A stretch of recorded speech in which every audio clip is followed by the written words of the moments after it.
Sergio Ripoll López y Francisco Javier Muñoz Ibáñez son profesores de prehistoria en la UNED y nos acompañan hoy en el estudio para hablarnos sobre los cazadores-recolectores, esos primeros grupos humanos que vivieron en el Paleolítico hace muchos miles de años.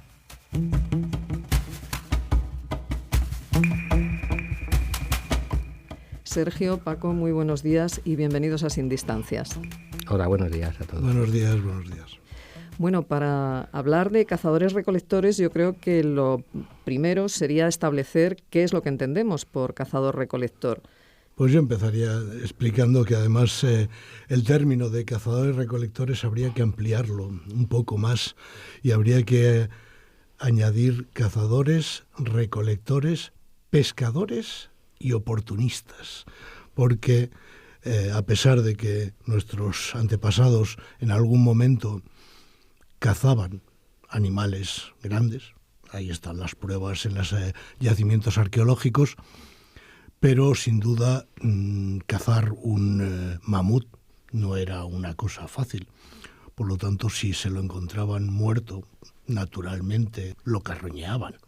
Entonces ahí me refiero a esa parte de oportunista, ¿no? Entonces, dentro de cazadores serían cazadores, pescadores, recolectores y fundamentalmente oportunistas.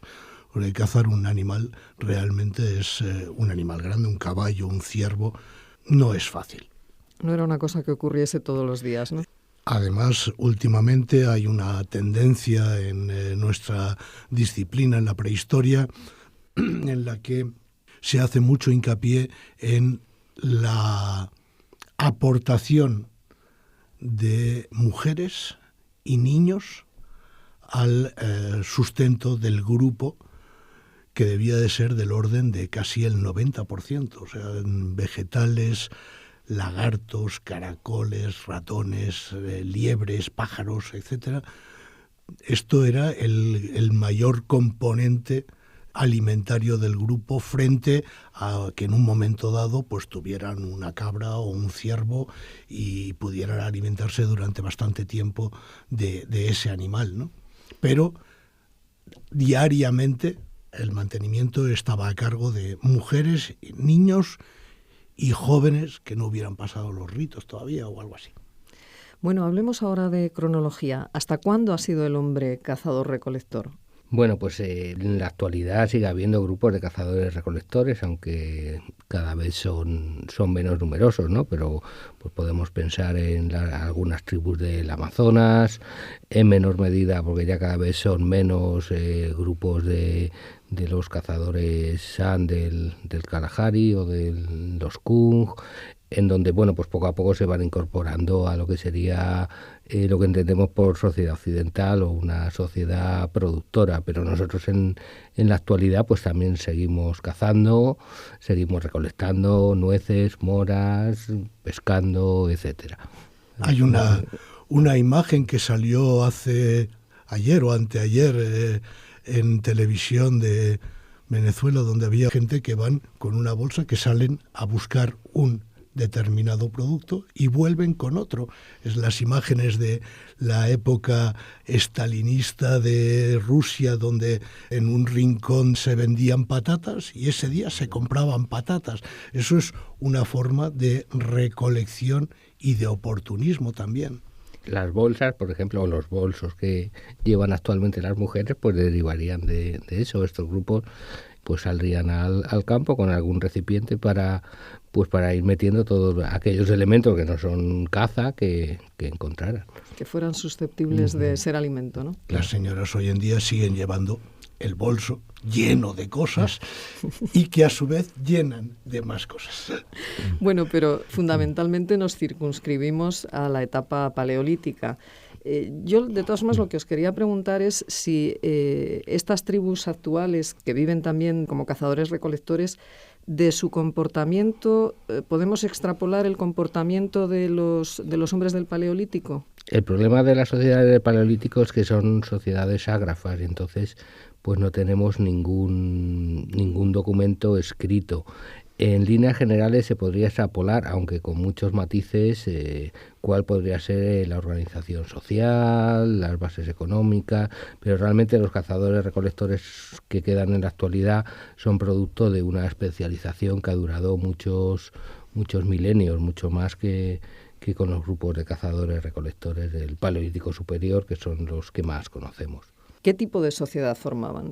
Bueno, estaba organizados en bandas, familiares en general, unidos por lazos, o sea, familias en un sentido muy amplio, de primos, parientes en general de unas 25, 30 personas, que es lo que se puede mantener con una economía de subsistencia, donde habría posiblemente, y eso es con muchas reservas, una matriarca que sería la que controlaría más o menos el grupo, con probablemente unas relaciones estables entre parejas, con una estimación de vida muy corta, en torno a los 40, 45 años, con un control de la natalidad perfectamente establecido. Ya sabían perfectamente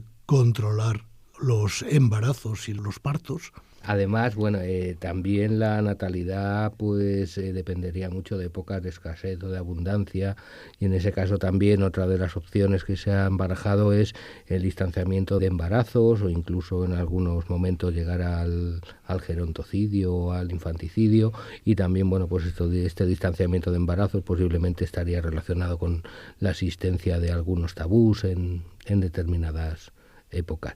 De todas formas, estos grupos de cazadores-recolectores sí que mantenían relaciones entre ellos para intercambiar información y también, sobre todo, para intercambiar parejas, pues si no les hubiera llevado a la endogamia y a la desaparición con otros grupos diferentes. Externos.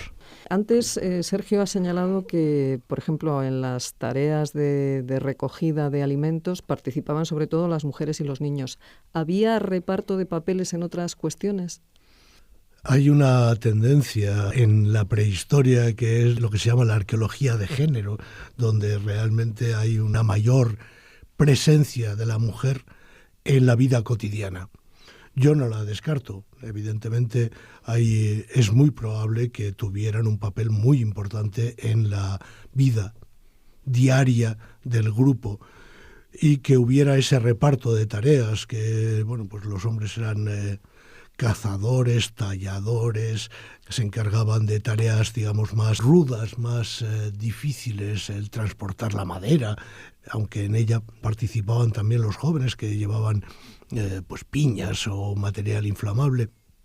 Sin duda había ese reparto de tareas. Las mujeres se dedicaban, pues eso, al cuidado de los hijos, con unas lactancias larguísimas, de 4 o 5 años posiblemente, de cocinar los alimentos, de el cuidado de los ancianos, y que los hombres se dedicaran más a tareas de cazar, posiblemente el arte fuera realizado por hombres y no por mujeres, como algunos piensan, pero sin duda había una gran especialización en ambos sexos. Ya que has sacado el tema del arte, hablemos de arte. ¿Podemos saber a través del arte de los cazadores-recolectores cuál era su forma de pensar, su ideología? Bueno, entrar en la interpretación del arte rupestre, en qué subyace detrás de esas magníficas pinturas, o a veces no tan magníficas, pero sin duda a todos nos viene a la mente la cueva de Altamira, la cueva de Lascaux, la cueva de Chauvet. Sin duda pensamos que tiene que haber algo detrás de esas imágenes. Sin embargo, entrar en ese terreno es muy difícil, es muy complicado y muy resbaladizo. Hace escasamente un año di una clase en un colegio en Alcalá de Henares y a los chicos les llevé un rollo de diapositivas y un Walkman. Ninguno sabía lo que era. Si en apenas 10 años hemos perdido la interpretación de lo que es esto que era tan cotidiano, ¿qué podemos pensar? Igual les preguntaba, ¿qué significa el toro que hay por las carreteras de España? Entonces, es un símbolo de España, tal. Nadie sabía que era el toro de Osborne, que había sido indultado, etc. O sea, si hemos perdido en apenas 20 años un código de interpretación de determinados elementos, entrar en la interpretación de unas figuras de hace 35, de hace 20.000 años, sería muy, muy complicado. El arte lo que refleja es una capacidad de abstracción muy importante, un pensamiento complejo, una capacidad de planificación a largo plazo. Yo creo que sin duda transmitiría una información, pero una información que no poseemos en la actualidad. Y, por ejemplo, pues los estudios que se han hecho con aborígenes australianos, en donde todavía siguen pintando cuevas y en los mismos motivos, pues da unos resultados muy diferentes a lo que se podría pensar a priori. También otro de los factores a la hora de interpretar el arte es que durante muchas décadas o incluso algún siglo se ha intentado ver en el arte paleolítico europeo un continuum, y dura 40.000 años, entonces probablemente ha habido cambios en lo que sería ese significado, no solo en el tiempo, sino también a lo largo del espacio. Los cazadores-recolectores eran sociedades fundamentalmente pacíficas, ¿no?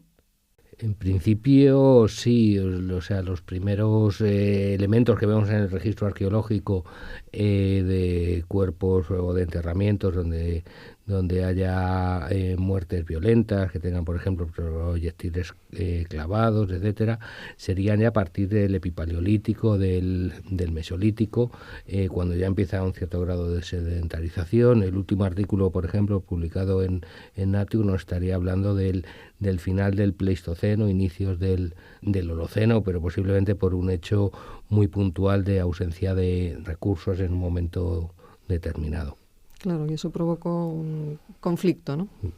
Bueno, pues los grupos de cazadores-recolectores, Sergio Ripoll y Francisco Javier Muñoz, profesores de prehistoria en la UNED, muchísimas gracias por habernos acompañado esta mañana en Sin Distancias. Gracias a vosotros. Gracias a todos.